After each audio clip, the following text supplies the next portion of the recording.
Hi there, YouTube viewers. Welcome to the Danger Zone. Hello, welcome to the OITS That Show. This is Punima Jack with you out in the woods here, in this makeshift shelter we have here. We're calling it the summer home.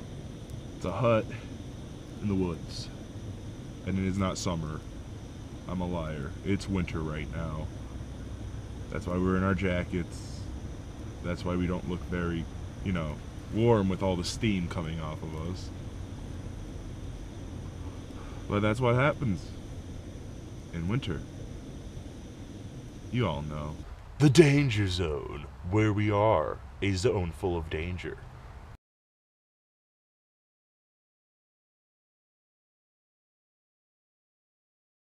Hey, Jay Baca.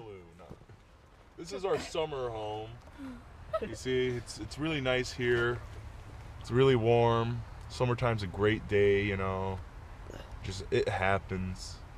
I mean, we've done a lot of work since our last time here, as you can probably tell if you've seen any of the old footage of us starting to build this place. But as you can see, it's come along quite nicely. We still got a little bit of work to do, but at this point it's just it's just a here and there thing. Now you see, YouTube, this is what happens when you've had a sandwich and you want to tell a story by a campfire. But the only thing is, all the wood's wet. Whatever shall you do? Not go to Dick's Sporting Goods, that's for sure. They don't know diddly. Yeah, I said diddly. What of it? Yeah, whatever. And for your YouTubing pleasures, I am about to light a cigarette off of this thing.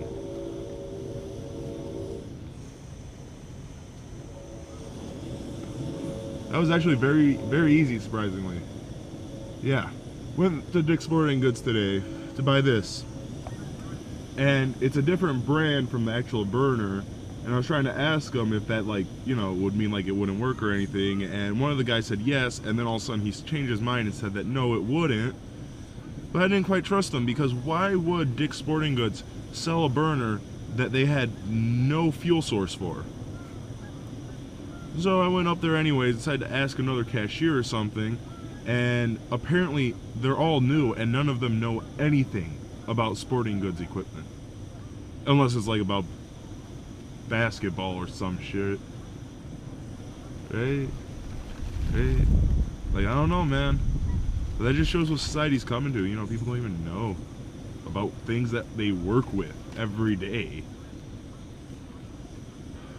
And it's just disappointing to a real outdoorsman, You go outdoors, you camp a lot, and then you go to buy something from a store that you've spent over $600 at, and all of a sudden they don't even know what kind of gas goes to the burner you just bought from them. A little odd, eh? Anyone, come on, guys, come on. Is this Marco's rant spiel? Ay. Now no one wants to talk with me. I'm so lonely, oh so lonely.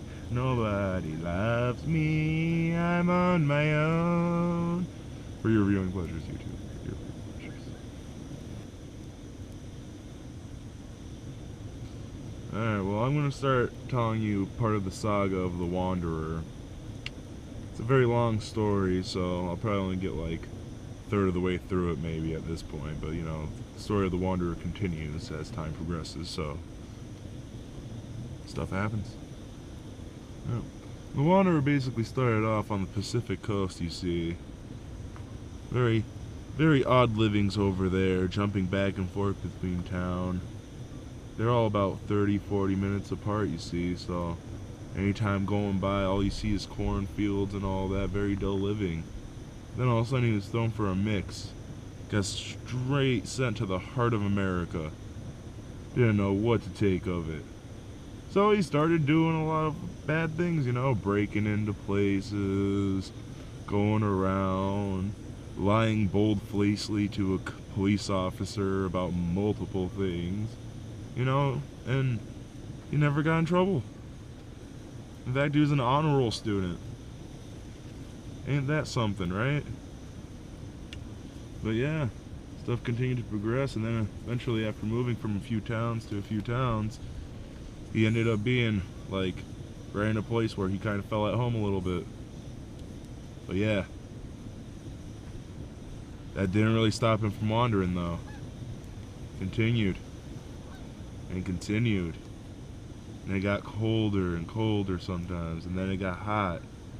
Like, you don't understand how hot. I'm talking about like falling down on your face, sweating, can't breathe hot.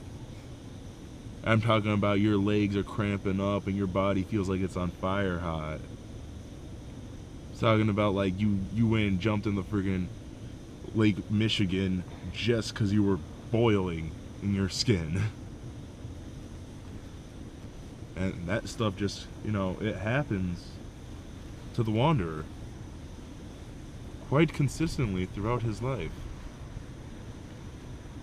See, the Wanderer has many feats and all that, and that's why it's like, every time you tell a story of the Wanderer, you have to wonder, who or where could he possibly be? And that's about the segment on the Wanderer, because, you know, I'm getting tired now, and I'm starting to, like, not want to, like, think of things. So, yeah. We'll continue this another time. Won't make much sense to you unless you can decipher my strange ramblings. That happens. But how about this fire here? Sure is pretty. Now watch this, guys. It's not getting real big anymore. There we go.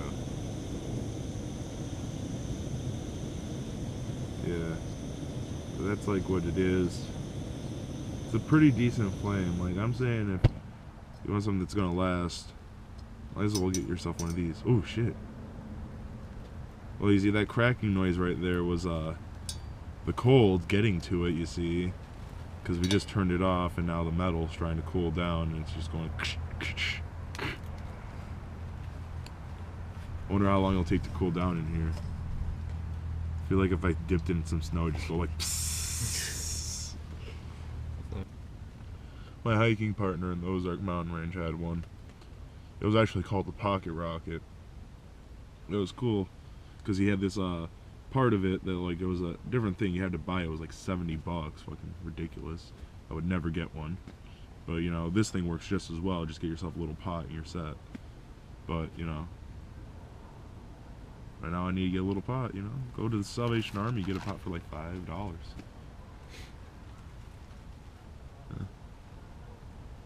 But yeah, no, he had this one that was like a giant thermos, went up like a liter, and basically whenever we were cooking, when we were hiking around in the mountains, turn on the dang thing, freaking boil your water, and then you'd have your food like set in like 3 minutes. It's awesome. This may take slightly longer.